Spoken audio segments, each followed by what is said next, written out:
आप सबको जय मसीह की Bible stories Hindi YouTube channel पर आप सबका स्वागत है।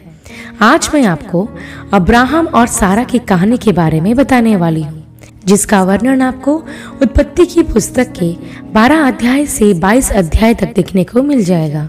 इससे पहले प्रियो कि हम वीडियो को शुरू करें, आप हमारे Bible stories Hindi YouTube channel को सब्सक्राइब करना और बेल आइकन को दबाना ना भूलिएगा। तो आइए प्रियो हम वीडियो को शुरू करते हैं।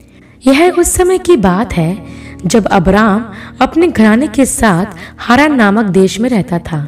तब यहोवा ने अब्राम से कहा कि अपने देश और अपने कुटुंबियों और अपने पिता के घर को छोड़कर उस देश में चला जा जो मैं तुझको दिखाऊंगा, और मैं तुझसे एक बड़ी जाति बनाऊंगा और तुझे आशीष दूंगा और तेरा नाम महान करूंगा और तू आशीष का मूल होगा। जो तुझे आशीर्वाद दे उन्हें मैं आशीष दूंगा, और जो तुझे कोसे उन्हें मैं श्राप दूंगा, और भूमंडल के सारे कुल तेरे द्वारा आशीष पाएंगे। तब यहोवा के इस वचन के अनुसार अब्राम अपनी पत्नी सारे और अपने भतीजे लूत को लेकर हारान देश से निकल गया।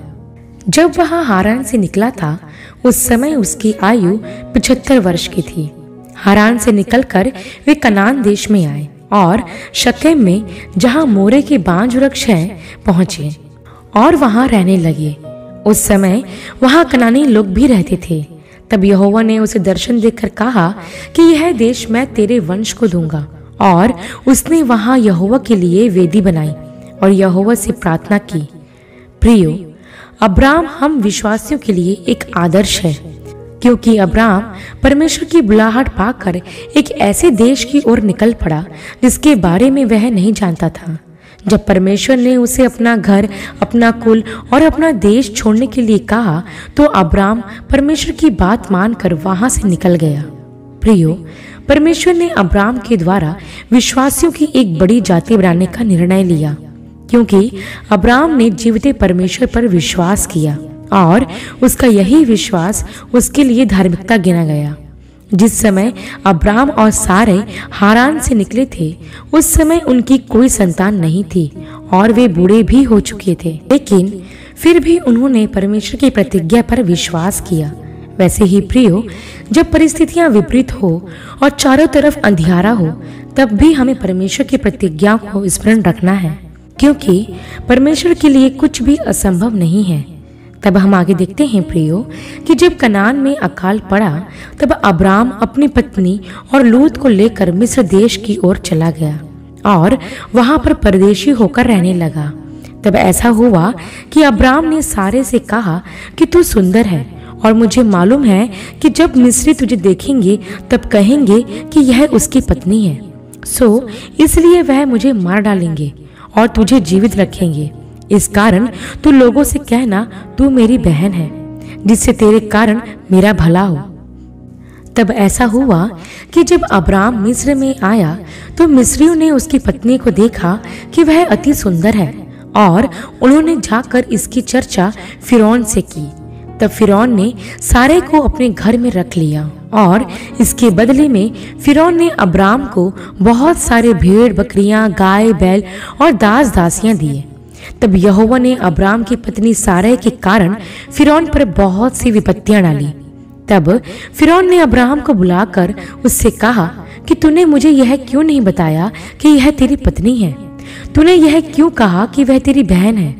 मैंने तो उसे अपनी पत्नी बनाने के लिए ले लिया था, लेकिन अब अपनी पत्नी को लेकर यहाँ से चला जा। तब अब्राम लूत और अपनी पत्नी सारे और जो कुछ उसे फिरौन ने दिया था उसे लेकर कनान देश के दक्षिण की ओर आ गया। प्रियो, यहाँ हम देखते हैं कि अपने प्राण बचाने के लिए अब्राम ने झूठ का सहारा लिया। परमेश्वर ने एक ऐसे मनुष्य को चुना जो निर्बल और स्वार्थी था। अब्राम भी हमारे जैसा ही था। उसने कई गलतियां की, लेकिन परमेश्वर ने उसे छुड़ाया। वैसे ही प्रियो, परमेश्वर हमें भी इस्तेमाल कर सकता है। हम भी अब्राम के जैसे निर्बल और पापी मनुष्य हैं, लेकिन उसका विश्वास उसको छुड़ाता गया। प्रियो, गलतियां हमसे भी होती हैं, लेकिन हमें परमेश्वर के प्रति अपने विश्वास को कम नहीं करना है, क्योंकि हमारा विश्वास ही हमें छुड़ाएगा। इसके साथ ही हम यह भी देखते हैं प्रियो कि अब्राहम के झूठ के कारण फिरौन पर बड़ी बड़ी विपत्तियां आई। वैसे ही प्रियो, कई बार हमारी गलतियों के कारण दूसरे मुसीबत में पड़ जाते हैं, इसलिए हमें हमारे कार्यों के प्रति सावधान रहने की आवश्यकता है। तब हम आगे देखते हैं प्रियो कि जब अब्राम मिस्र से निकला तो वे कनान के दक्षिण में आए, जहां अब्राम और लूत के चरवाहों में झगड़ा हुआ और फिर अब्राम और लूत अलग अलग हो गए। लूत जाकर सदोम अमोरा के नगरों में रहने लगा और परमेश्वर ने अब्राम से कहा कि जिस स्थान पर तू खड़ा है वह मैं तुझे और तेरे वंश को दे दूंगा और मैं तेरे वंश को पृथ्वी की धूल के किनकों के समान करूंगा। तब अब्राम वहां से अपने डेरे उखाड़कर हेब्रोन की ओर आगे बढ़ गया और वहां रहने लगा तथा वहां भी उसने यहोवा की एक वेदी बनाई। प्रियो, सारे तो बांझ थी और उसकी कोई संतान नहीं थी, लेकिन फिर भी परमेश्वर ने अब्राम से कहा था कि मैं तेरे वंश को बहुत बढ़ाऊंगा। फिर जब सारे ने देखा कि वह तो बच्चा जनने में असमर्थ है, तो उसने अब्राम से कहा कि यहोवा ने तो मेरी कोख बंद कर रखी है, इसलिए मैं तुझसे विनती करती हूँ कि तू मेरी दासी के पास जा, संभव है उसके द्वारा मेरा घर बस जाए। तब सारे ने अपनी मिस्री दासी हाजिरा को लेकर अब्राम को दिया ताकि वह उसकी पत्नी हो, और अब्राम हाजिरा के पास गया और वह गर्भवती हुई। तब हाजिरा सारे को तुच्छ समझने लगी, जिसके कारण सारे ने यह बात अब्राम को बताई। तो अब्राम ने कहा, तेरी दासी तेरे वश में है, जैसा तुझे भला लगे वैसा कर। तब सारे हाजिरा को दुख देने लगी, जिसके कारण हाजिरा सारे के पास से भाग गई। लेकिन परमेश्वर के एक दूत ने हाजिरा को दर्शन देकर उससे कहा कि अपने स्वामिनी के पास वापस लौट जा, क्योंकि मैं तेरे वंश को बहुत बढ़ाऊंगा। तू गर्भवती है और तू एक पुत्र जनेगी, जिसका नाम तू इश्माएल रखना। तब हाजिरा परमेश्वर के दूत की बात मानकर सारे के पास आ गई और उसने एक पुत्र को जन्म दिया, जिसका नाम उसने इश्माएल रखा। प्रियो, यहाँ मैं आपको बताना चाहती हूँ कि परमेश्वर ने अब्राहम से कहा था कि मैं तेरे वंश से एक बड़ी जाति बनाऊंगा, लेकिन सारे को ऐसा लगा कि मैं तो बांझ हूँ, फिर मेरे द्वारा वंश कैसे आगे बढ़ सकता है। तब उसने सोचा कि मैं अपनी दासी हाजिरा को अब्राहम की पत्नी होने के लिए दे देती हूँ, ताकि उससे जो बच्चा उत्पन्न हो उसके द्वारा अब्राहम का वंश आगे बढ़ सके। प्रियो, यहाँ हम देखते हैं कि सारे धीरज ना रख सकी और उसके धीरज ना रखने की वजह से इश्माएल पैदा हो गया, लेकिन इश्माएल प्रतिज्ञात वंश नहीं था। प्रियो, कभी कभी हम भी परमेश्वर की प्रतिज्ञाओं के पूरा होने की प्रतीक्षा नहीं कर पाते, तब फिर हम अपने प्रयासों से परमेश्वर की आशीष प्राप्त करने का प्रयास करते हैं, लेकिन हमारे प्रयासों में परमेश्वर की प्रतिज्ञात आशीषें नहीं होती हैं। सारे ने खुद की बुद्धि का इस्तेमाल करके यह सोचा कि इश्माएल के द्वारा उसका वंश आगे बढ़ेगा। वैसे ही हम भी अपनी बुद्धि का इस्तेमाल करके परमेश्वर से एक कदम आगे बढ़ना चाहते हैं, लेकिन यह याद रखें प्रियो कि जब हम धीरज धर कर परमेश्वर की बाट जोते हैं तो ही परमेश्वर हमें आशीषों से भरता है। तब हम आगे देखते हैं प्रियो कि जब अब्राम 99 वर्ष का हुआ तो यहोवा ने उसको दर्शन देकर उससे कहा कि तू जातियों के समूह का मूल पिता होगा, इसलिए अब से तेरा नाम अब्राम ना रहेगा परंतु अब्राहम होगा, क्योंकि मैं तुझे आशीष दूंगा और तुझे अत्यंत बढ़ाऊंगा और मैं तेरा तथा तेरे पश्चात तेरे वंश का भी परमेश्वर रहूंगा। जो वाचा मैंने तेरे साथ बांधी है उसका यह चिन्ह होगा कि तू और तेरे वंश में के हर एक पुरुष अपनी अपनी खलड़ी का खतना करेंगे, और जो वाचा मैंने तेरे साथ बांधी है उसका यही चिन्ह होगा, अर्थात तेरे वंश के लोग जो घर में पैदा होंगे और जो परदेशी रूपा देकर मोल लिए जाएंगे, ऐसे सब पुरुष जब 8 दिन के हो जाएं तब उनका खतना किया जाए। फिर परमेश्वर ने अब्राहम से यह भी कहा कि तेरी जो पत्नी सारे है उसको तू अब सारे ना कहना, उसका नाम सारा होगा। मैं उसको आशीष दूंगा और तुझको उसके द्वारा एक पुत्र दूंगा कि वह जाति जाति की मूल माता हो जाएगी। तब अब्राहम मुंह के बल गिरा और मन ही मन मुस्कुराकर यहोवा से कहने लगा कि क्या 100 वर्ष के पुरुष से भी संतान होगी? और क्या सारा जो 90 वर्ष की है पुत्र जनेगी? और अब्राहम ने परमेश्वर से यह भी कहा कि इश्माएल तेरी दृष्टि में बना रहे, यही बहुत है। तब परमेश्वर ने कहा कि निश्चय तेरी पत्नी सारा तुझसे एक पुत्र को जन्म देगी और तू उसका नाम इसहाक रखना, और मैं उसके साथ ऐसी वाचा बांधूंगा जो उसके पश्चात उसके वंश के लिए युग युग की वाचा होगी। प्रियो, यहाँ हम देखते हैं कि परमेश्वर ने अपनी प्रतिज्ञा को जो उसने अब्राहम से की थी उसे फिर से दोहराया, लेकिन इस बार परमेश्वर ने उस प्रतिज्ञा को विस्तार से अब्राहम को बताया और अब्राहम और सारा को नया नाम भी दिया, जिसका अर्थ यह था कि जो जाति परमेश्वर अब्राहम व सारा के द्वारा बनाने वाला था वे उसके मूल होंगे, और परमेश्वर अब्राहम के विश्वास के कारण उसकी पूरी जाति को आशीषित करेगा। और परमेश्वर ने अपनी वाचा के चिन्ह के रूप में उन्हें खतना कराने के लिए कहा, जो अब्राहम के वंश के लिए पीढ़ी से पीढ़ी तक बना रहेगा। तब हम आगे देखते हैं प्रियो कि एक दिन अब्राहम अपने तंबू के द्वार पर बैठा हुआ था, तो उसने आंखें उठाकर क्या देखा कि 3 पुरुष सामने खड़े हैं। जब अब्राहम ने उन्हें देखा तो वह उनसे मिलने के लिए दौड़ा और भूमि पर गिरकर उन्हें दंडवत किया और उनसे विनती की कि यदि मुझ पर तेरी अनुग्रह की दृष्टि है तो मैं आग्रह करता हूँ कि अपने दास के पास से चले ना जाना। मैं थोड़ा जल लाता हूँ और आप अपने पांव धोकर इस वृक्ष के नीचे विश्राम करें। तब मैं रोटी का एक टुकड़ा ले आऊंगा, सो आप अपने जीव को तृप्त करें और उसके बाद ही यहाँ से आगे बढ़ें। तब उस दूत ने अब्राहम से कहा, जैसा तू कहता है वैसे ही कर। तब अब्राहम ने सारा के पास तंबू में जाकर कहा कि 3 सआ मैदा फुर्ती से गूंथ और फुलके बना। फिर अब्राहम बैल के झुंड में गया और वहां से एक कोमल और अच्छा बछड़ा लेकर सेवक को दिया और उसने फुर्ती से उसको पकाया।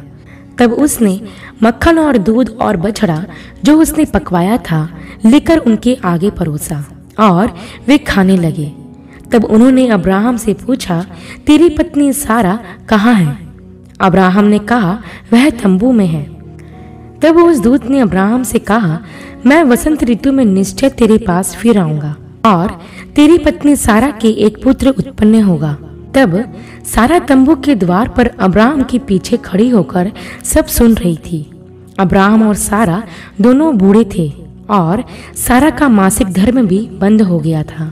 तो सारा मन ही मन हंसकर कहने लगी, मैं तो बूढ़ी हूँ और मेरा पति भी बूढ़ा है, तो क्या मुझे यह सुख होगा?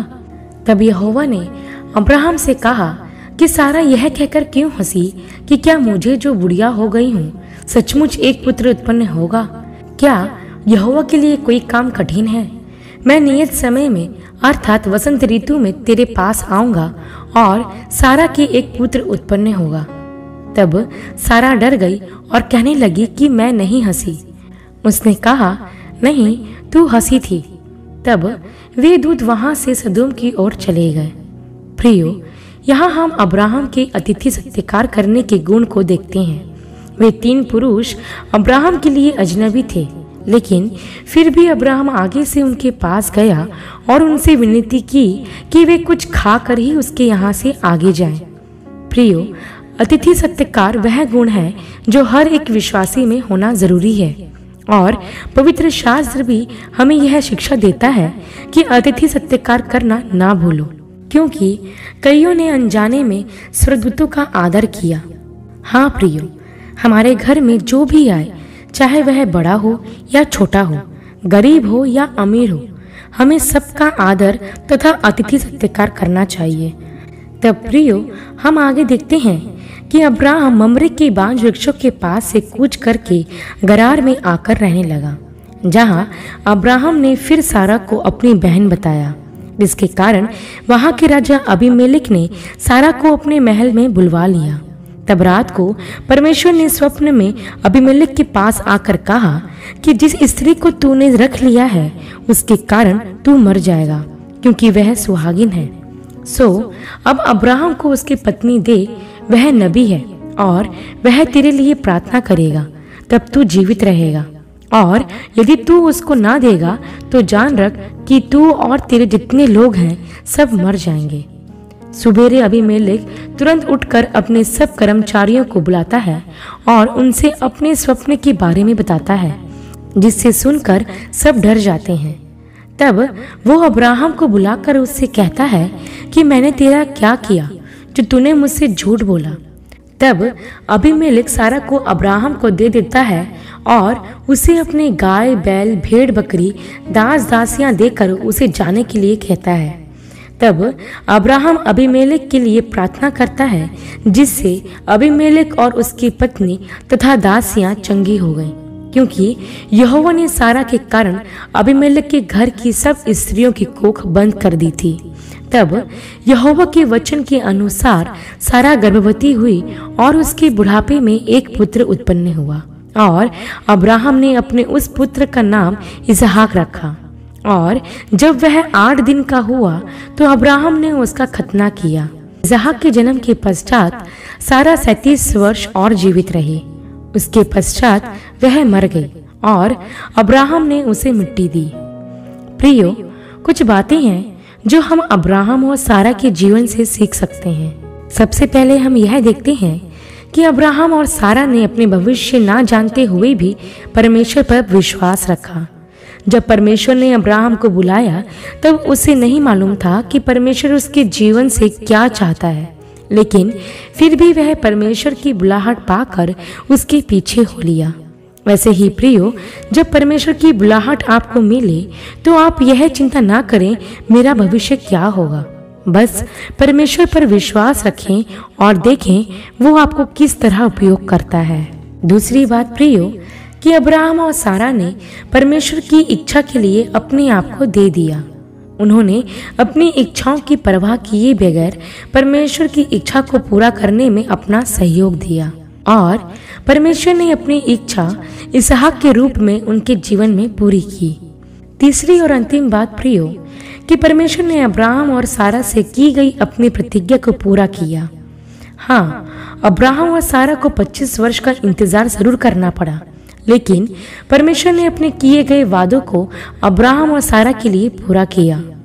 वैसे ही प्रियो, जब परमेश्वर आपसे कुछ प्रतिज्ञा करता है और उसके मिलने में देरी हो रही हो तो यह न समझें कि परमेश्वर भूल गया है। नहीं प्रियो, आपको बस इंतजार करना है, क्योंकि परमेश्वर अपनी महिमा कराना जानता है। आशा करती हूँ प्रियो, अब्राहम और सारा की यह कहानी आपके लिए आशीषमय रही होगी। अगले वीडियो में एक नए विषय के साथ आपसे फिर मुलाकात होगी। तब तक के लिए आप सबको जय मसीह की।